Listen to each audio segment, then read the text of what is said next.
туди не підуть.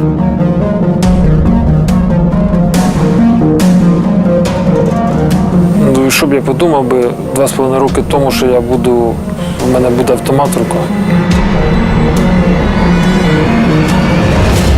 Це мій вибір.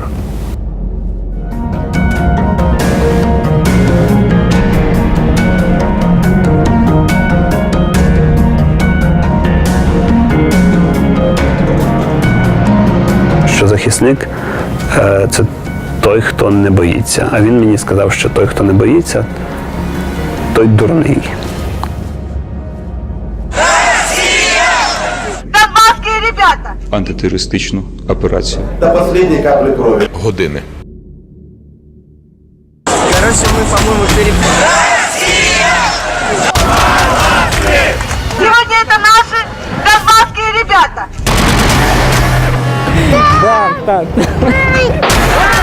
На нас напали. До последней капли крови. Я Пономарев Вячеслав Владимирович. Считаем их реально освободителями.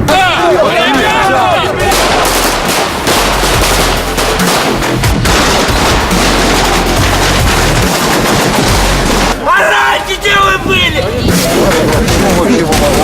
Где вы были в гарантии? Донбасские ребята! Розпочати широкомасштабну антитерористичну операцію. Вона має і буде тривати години. От знаю, що для кожної людини війна почнеться тоді, коли вона когось втратить.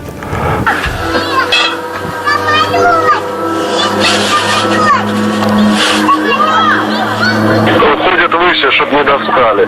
На 3 километрах был, сейчас поднимается выше. Он увеличил скорость, идет на круг. Ребят, давайте еще, он над нами возвращается в сторону Лимана, сейчас крутит руль.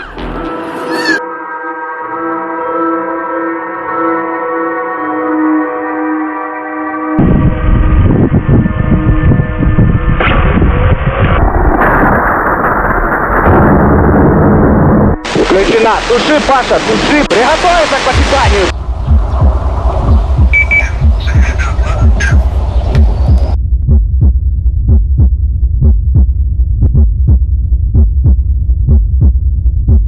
Ну, Пашка Дрюшлюк, це от мій такий друг, капітан, борттехнік цього літака. Кожен ранок заїжджав до мене додому з академмістечка на Оболонь перед тим, як їхати в Бориспіль. Ми пили каву, про щось там говорили, і потім він тільки їхав на роботу в Бориспіль.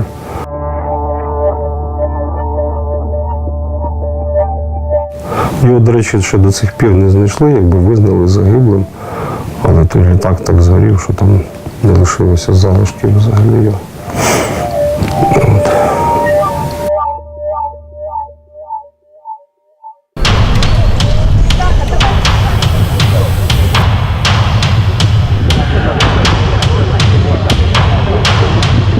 Складалося враження, що в Україні шансів нема. На кого ты едешь? На кого ты едешь? Мы против ввода войск сюда, в наше жилище.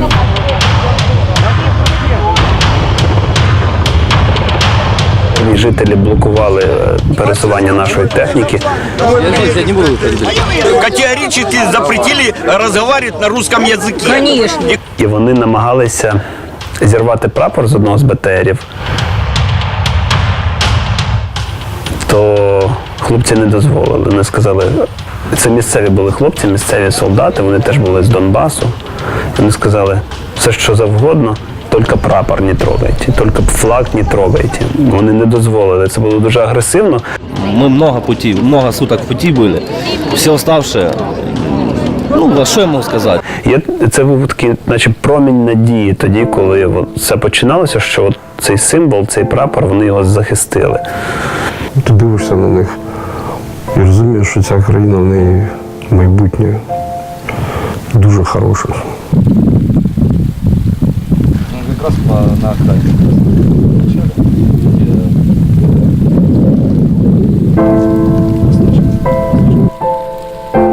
Ти ніколи не можеш в сюжеті розповісти по-справжньому, як насправді пахне окоп або бліндаж, інколи не досохла білизна, вони її вдягають, тому що в них немає іншого шансу. Як пахнуть люди, які не милися там тиждень чи два, і ти розумієш, що це не викликає огиду, це є реалії фронту, він такий.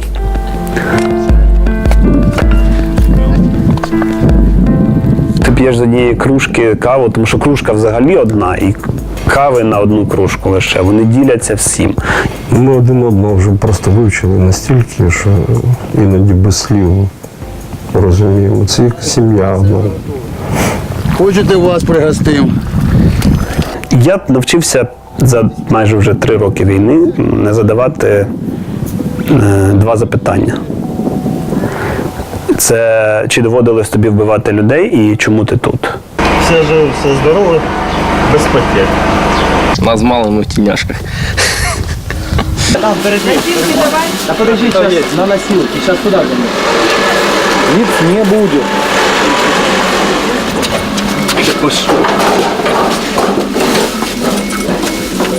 Понимаете, что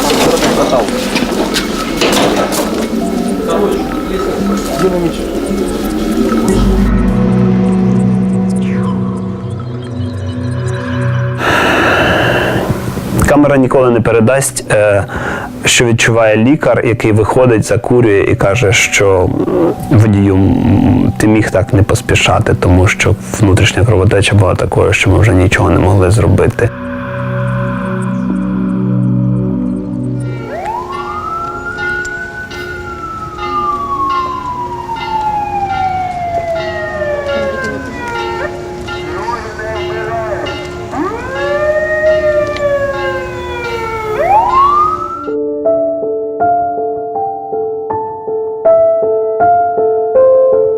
Останнім часом я не можу ходити на похорони. Навіть момент смерті не такий страшний. Ти не усвідомлюєш одразу, що людина, з якою ти 5 хвилин тому говорив, попив каву, або ви просто сиділи і дивилися на щось.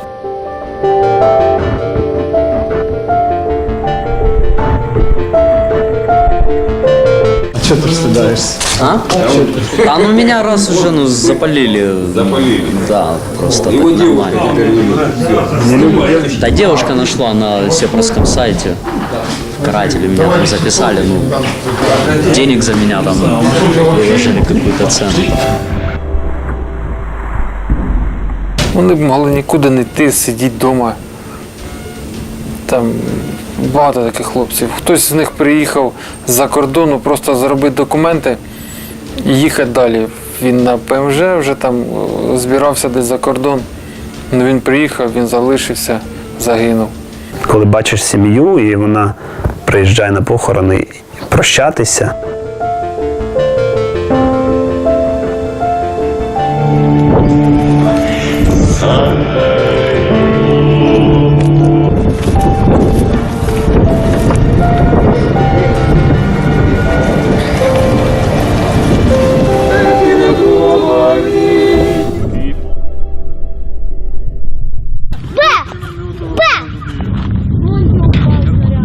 Діти, це було в Попасній.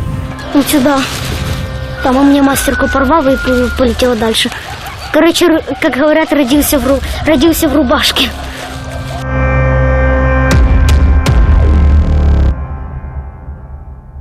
Я дивився на дітей, ці, які ховались по підвалам, нас обстрілювали, звичайно, вони також ховались, і вони, мала дитина, там я не пам'ятаю, мала, там 7 років, і вони вже розрізняють, який летить снаряд там по залпам, по цьому, вони вже розрізняли, який летить снаряд, і я просто думав, що, яка ж це ж травма. И пускай попробует кто-то из числа военнослужащих стрелять в своих людей, за которыми мы будем стоять сзади, не впереди, а сзади. Пускай они попробуют стрелять в женщин и детей. В женщин и детей. В женщин и детей. Не стреляют, а мы им даем ответ. Да. Вот когда они там по правде стреляют, а мы ту-ту-ту-ту перестрелку даем.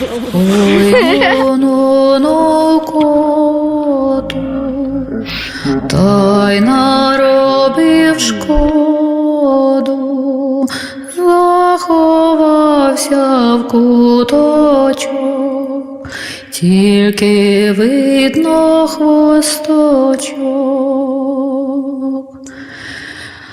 Стала баба кота бить, не вчись котку красти. Пускай они попробуют стрелять в женщин и детей. Полон.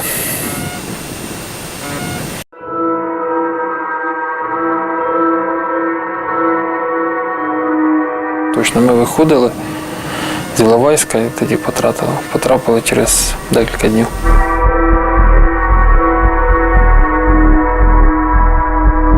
Чотири місяці. Спочатку чекав, що розстріляють, звичайно. А потім зрозумів, коли почали лайф-ньюзи всякі їздити, перші, російські. Я зрозумів, що це все зараз буде показуха.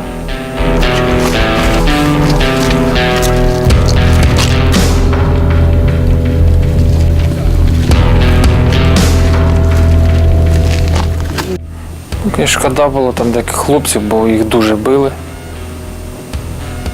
Якби лице ціле було, ну хлопці були сині в прямому цьому, що сині були. Їх лупили і дубінками.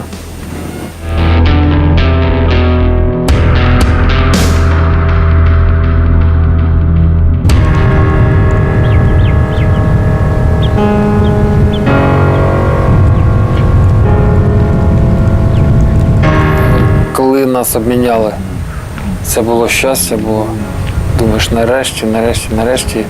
Це коли побачили не своїх хлопців, а взагалі там приїхали на автобусах за нами.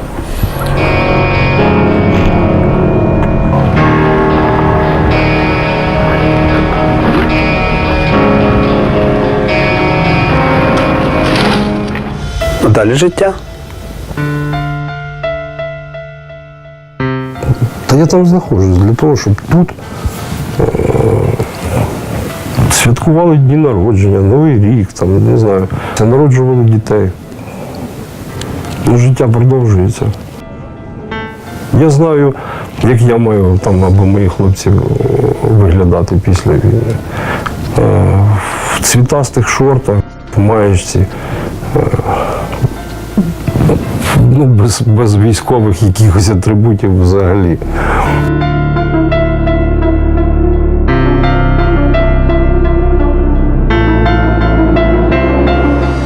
Щоб коли прийдуть якісь там роки, і моя донька мене спитає: тато, що ти для цього зробив, або де ти був, у мене совість чиста буде. Я зробив все, що міг, і зроблю ще все, що можу.